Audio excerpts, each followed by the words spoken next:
கர்த்தரை துதிக்கிறோம், கர்த்தரை ஸ்தோத்திரிக்கிறோம், கர்த்தரை சார்ந்து வாழுகிறோம் என்றால் அது இன்பமான வாழ்க்கை. கர்த்தரை எப்படி அணுக வேண்டும், கர்த்தருடைய சமூகத்துக்குள்ள வரும் பொழுது என்ன விதமான மனநிலையோடு வர வேண்டும் என்று சங்கீதம் சொல்லுகிறது.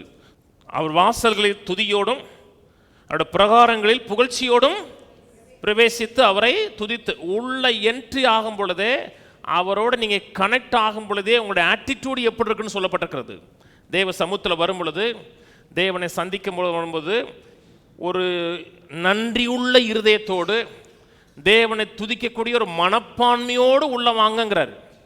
உள்ள வரும் பொழுதே எதை ஜெபிக்கலாம், எந்த விண்ணப்பத்தை வைக்கலான்னு வராமல், அவர் யார், அவருடைய மகத்துவம் என்ன, அவர் எவ்வளவு மகிமைக்குரியவர், மகத்துவத்துக்குரியவர், துதிக்கப்படத்தக்கவர் என்பதை அறிந்து துதியோடு ஒரு பிரகாரங்களில் பிரவேசிங்க. ஆட்டிடியூடு முக்கியம். தேவ சமூகத்தில் வரும் பொழுது முறுமுறுப்போடு வரக்கூடாது, குறை சொல்லுகிற ஆட்களாக வரக்கூடாது, வைத்தறிச்சலோடு வரக்கூடாது. வைத்தறிச்சல்னா அல்சர் சொல்ல, இவெல்லாம் இப்படி இருக்கானே, நான் இப்படி இருக்கனேன்னு சொல்லி வைத்தறிச்சலோடு வராமல் நன்றியுள்ள இருதயத்தோடு, ஒரு இருதயம் நன்றியினால் பொங்கக்கூடிய ஒரு ஆட்டிடியூடோடு உள்ள வரணும். அதான் கர்த்தர் எதிர்பார்க்கிறாருங்க. வாசல்களில் துதியோடும் அவருடைய பிரகாரங்களில் புகழ்ச்சியோடும் உள்ள பிரவேசிங்க. அவருடைய துதிகளையும் புண்ணியங்களையும் அறிவிக்கக்கூடிய ராஜரிய ஆசாரிய கூட்டமாக வைத்திருக்கிறார். தமிழில் பரிசுத்தமான கூட்டம் இருக்கு, ஆங்கில பைபிளில் பெக்யூலியர் பீப்புள் இருக்கும், வினோதமான ஆட்கள். வினோதமான ஆட்கள்னா வழக்கமாக வாழக்கூடிய மக்களை பார்க்கலும் கொஞ்சம் வேறு பிரிக்கப்பட்ட மக்கள். ஒரு ரட்சிக்கப்பட்டிருக்கிறான், ஒரு தேவனுடைய பிள்ளையா இருக்கிறான், அவன் சபைக்கு போகிறான் என்பதை தீர்மானிக்கிறது. இவன் கிறிஸ்தவன் என்பதற்கு அடையாளம் என்னதென்றால், அவன் தலையில் பூ வைக்க மாட்டான், நெத்தியில் பொட்டு வைக்க மாட்டான். அது அடையாளம் இல்லை.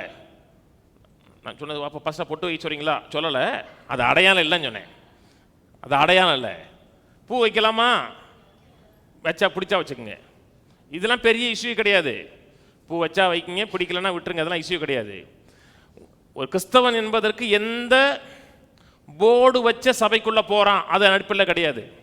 அவன் கிறிஸ்தவன், தேவனுடைய பிள்ளை என்பதை தீர்மானிக்கிறது அவன் வாயிலிருந்து வரக்கூடிய துதிகளும் ஸ்தோத்திரங்களும் நன்றியோடு நிறைந்திருக்கிற ஒரு இருதயம் தான் அவனை வித்தியாசப்படுத்துது. தேவனுடைய பிள்ளை, கர்த்தரை சார்ந்தவர்கள் அப்படி என்பதை வித்தியாசப்படுத்தி வேறுபடுத்தி காமிக்கிறது துதியும் ஸ்தோத்திரமும். தேவனை துதிக்கக்கூடிய அந்த உதடுகளின் ஸ்தோத்திர பலிதான், வேறு எதனையும் வித்தியாசப்படுத்தாது. முன்னாடி வந்து அவங்க கலாச்சாரம் கட்டுவாங்க, இப்போ வந்து அவங்க வெண்மைக்கு மாறிட்டாங்க, அது அடையாளம் இல்லை. நீங்கள் என்ன ட்ரெஸ்னாலும் போட்டுக்கங்க, உங்களுக்கு பிடிச்சிருக்கா போட்டுக்க வேண்டியதான். உங்களுக்கு பிடிச்சிருக்கு, அது கையில் இருக்க பர்ஸுக்கு ஒத்து போகுதுன்னா. கிறிஸ்தவனா முன்னாடி கொஞ்சம் பளபளப்பாக இருப்பான், இப்போ மேக்கப் குறைச்சிக்கிட்டான். அதனால உங்களுக்கு பிடிச்சிருக்கு, உங்கள் மேக்கப் உங்கள் வீட்டுக்காருக்கு பிடிச்சிருக்குன்னா இதெல்லாம் கிறிஸ்தவனுக்கு அடையாளமே கிடையாது. புற அடையாளம் கிறிஸ்தவன் கிடையாதுங்க. கர்த்தர் புற அடையாளத்தை பார்க்கல, கர்த்தரோ இருதயம் தான் பார்க்கிறார். இருதயம் நன்றியுள்ள இருதயமா இருக்கணும். உதடுகள் தேவனை துதிக்கக்கூடிய துதிகளால் நிறைந்திருக்கணும். இது ஒன்று தான் கிறிஸ்தவனுக்கு அடையாளமாக தவிர வேற எதுவுமே அடையாளம் கிடையாது. அவன் கோட்டு போட்டிருக்கானா, வேசி கட்டிருக்கானா, ஜிப்பா போட்டிருக்கானா, இருதயம் உதடு.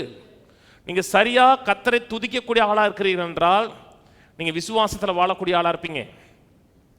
விசுவாசத்தையும் துதியையும் பிரிக்கவே முடியாது.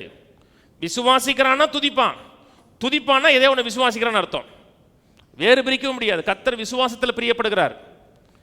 ஏன் விசுவாசத்தில் பிரியப்படுகிறார்? கர்த்தரை நம்புறான். அப்படி விசுவாசிக்கிற மனிதன் கர்த்தரை துதிக்கக்கூடிய மனிதனாக இருப்பான், அவன் மேலேயும் கர்த்தர் பிரியப்படுகிறார். கர்த்தரே தேவன் என்று அறியுங்கள், நாம் அல்ல, அவரே நம்மை உண்டாக்கினவர், நாம் அவர் ஜனங்களும் ஒரு மேய்ச்சலின் ஆடுகளுமாக இருக்கிறோம். கர்த்தரை துதிக்கிறோம், கர்த்தரை ஸ்தோத்திரிக்கிறோம், கர்த்தரை சார்ந்து வாழுகிறோம் என்றால் அது இன்பமான வாழ்க்கை. சொல்லுகிறார், நாம் அவர் ஜனங்களும் அவருடைய மேய்ச்சலின் ஆடுகளுமாக இருக்கிறோம். ஒரு ஆடு கவலைப்பட்டு நீங்கள் பார்க்க முடியாது. ஒரு ஆட்டின் மேலே எந்த விதமான பொதியும் வைக்க மாட்டாங்க, கழுத மேலே வைப்பாங்க. ஆடு ஆடு ஆடு மேலே எந்த வெயிட் வைக்காது. ஆடு சாப்பிட வேண்டிய புல்லுக்கட்டை மேய்ப்பன் தலையில் வச்சிருப்பான் தவிர ஆட்டுடைய சோல்டரில் வச்சிருக்க மாட்டான். ஆனால் கழுதை பொதி சுமைக்கும். நாம் அவர் ஜனங்களும் அவர் மேய்ச்சலின் கழுதைகளுமா இருக்கிறேன்னு சொல்லலை. ஆடு எந்த பேடனும் இல்லாமல் முழுக்க முழுக்க மேய்ப்பனை சார்ந்திருக்கும். இது என்ன செய்ய போகிறேன், அது என்ன செய்ய போகிறேன், அது எப்படி முடிப்பது, இது எப்படி முடிப்பது என்பது எதை குறித்தும் கவலைப்படாமல் மேய்ப்பன் பார்த்து கொள்வார். மேய்ப்பன் எனக்கு வேண்டிய பராமரிப்பையும் மீட்பாய்ச்சல இடத்தை கொண்டு போய் என்ன சேர்ப்பது மேய்ப்பனுடைய வேலை என்று ஆடு கவலை இல்லாமல் இருக்கும். கழுதைக்கு நிறைய கவலை. நம்ம கழுதை இல்லை, ஆடுகள். கர்த்தரை துதிக்கிறோம், கர்த்தரை ஸ்தோத்திரிக்கிறோம், கர்த்தர் எல்லாவற்றையும் பார்த்து கொள்வார், நடத்துவார் நினைச்சோம்னா இருதயம் நன்றி வந்துடும். இருதயம் நன்றி வந்துச்சுன்னா வாயில துதியும்.